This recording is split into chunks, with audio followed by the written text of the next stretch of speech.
నమస్తే నమస్తే అన్న. అన్న బాగేనా బాగానే. అక్కగారు బాగున్నారా? బాగున్నాం అన్న. ఓకే ఓకే 15-20 రోజులు అయిందట్టుంది అన్న నేను రాక. రాక 20 రోజులు అయిందన్న. 20 రోజులు అయింది. ఓకే ఓకే అన్న. ఇది పత్తి చేనా లేకపోతే మిరప చేనా అన్న? మిరప చేనే అన్న. 62 రోజులు మిర్చి అన్న ఇది. అంతేనా?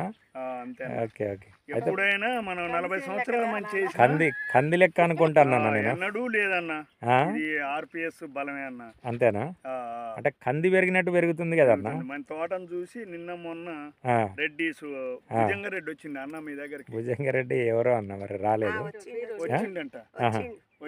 వచ్చి తీసుకుపోయినా 5 లీటర్లు అన్నాడు. Okay okay okay. చూసి ఆశ్చర్యపోయా అంటాడు. మరి నేను చెప్తే ఇంటనరా అన్న మీరంటే, వామ్మో నీ తోట ఎట్లెందుకుంది, మేము 2 నెలలు దాటింది మా తోట బాగలేదు, ఆర్పిఎస్ బలమేనా అప్పటికప్పుడు బయలుదేరిండు. అంతేనా? నేను నెంబర్ ఇచ్చి వెళ్ళమని చెప్పి, నా కాడొద్దులే నాకు అవసరం ఉంటాయిలే నువ్వు వెళ్ళి అని చెప్పి మళ్ళీ పంపించిన. పోయినా అన్నాడు. మరి పొద్దుటపూట నేను ఫోన్ చేస్తే ఆర్పిఎస్ బలమే అన్న. ఇప్పుడు పక్క బాధలో మనకు ఉన్న చాసిగిరిది కానీ మనకన్నా 4 రోజుల ముందైనా కానీ మన తోటలో సగం లేదన్న. అంతేనా? మన తోటలో సగం కూడా లేదు. ఓకే. ఇది కరెక్ట్గా ఎన్ని రోజులు అవుతుందన్న? వస్తాను ఒక్క 10 నిమిషాలు. ఇగో మా మిరపతోటలో ఉన్నాం, సోమన్న మేము కూడా ఉన్నాం. మరి రారు అట్ట తోటలో ఉంటాయి.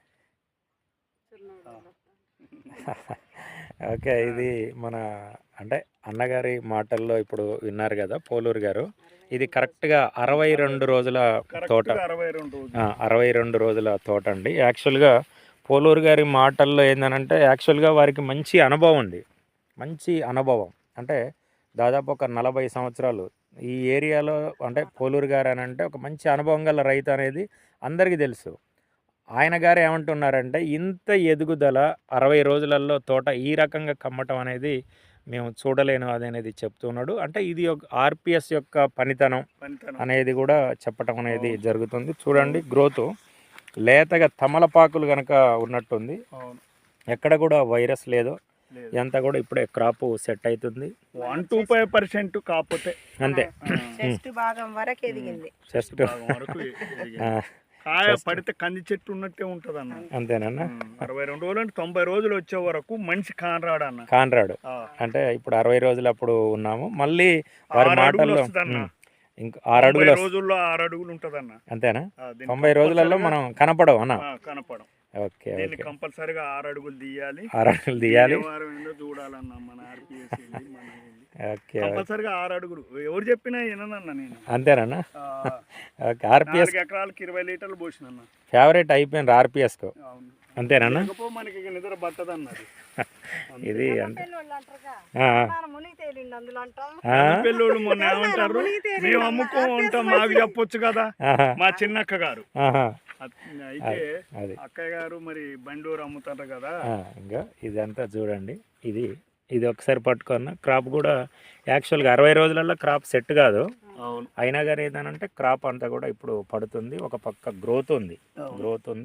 ఇంకొక 20 రోజులలో ఇదంతా కూడా క్రాప్ అనేది కూడా నెంబర్ 1 అన్న. కాయ కూడా క్వాలిటీ. మార్కెట్ పోతే మనకి హై రేట్ పడుతుంది. హై రేట్ ఎంత రేట్ ఉంటే అంత పడుతుంది అన్న. అది ఇదంతా ఒక రైతు యొక్క అనుభవం. అందుకోసం ఏంటంటే రైతులందరూ కొత్త విత్తనం కూడా కాదు, డబల్ టూ అందరు పెట్టి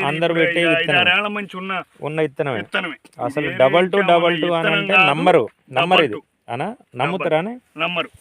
ఇంత ఇప్పుడు ఇంత తోట లేతగా అట్లా. మీ విలేజ్ నుంచి వచ్చిన ప్రతి రైతు మీ పేరు చెప్పకుండా ఉండట్లేరు. మేము పోలూరు గారి తోట చూసి వచ్చినామండి మేడం గారు. అంతేనా? మీ పోలూరు గారి తోట చూస్తే మాకు నిద్ర పట్టట్లేదు. ఆర్పిఎస్ ఇస్తారా ఇయ్యరా మేడం గారు అంటారు మా ఆఫీస్కి వచ్చి. అంతేనా? నెంబర్ ఇస్తూనే ఉన్నాం. చెప్తున్నా మీరు కార్లు షోరూమ్ ఉండే కదా మారుతి కార్ షో, ఆడికి పోయి ఫోన్ చేయండి వాళ్ళు వస్తారన్న. అదే ఇదంతా ఆర్పిఎస్ యొక్క రిజల్ట్ మిత్రులారా. కాబట్టి ఖచ్చితంగా ఆర్పిఎస్ అనేది అంటే దీంట్లో ఉన్న పనితనం ఏంది అని అంటే భూమి అంటే పోలూరు గారికి భూమి మీద ఉన్న ప్రేమ అనేదే పంటను పండించేటట్టుగా చేస్తుంది. అంటే కాంప్లెక్స్ని ఉత్తగా వేయకుండా ప్రతిసారి కూడా ఏంటంటే ఆర్పిఎస్ని కూడా ఇస్తూ పైన కొట్టడానికి కానీ అడుగులు వేయటానికి కానీ ఆర్పిఎస్ అనేది వాడుతూ ఉన్నారు రైతులు. వారి అనుభవాలు కూడా చూశారు కదా. చెట్టు 6 అడుగులు లేపుతా అంటున్నాడు.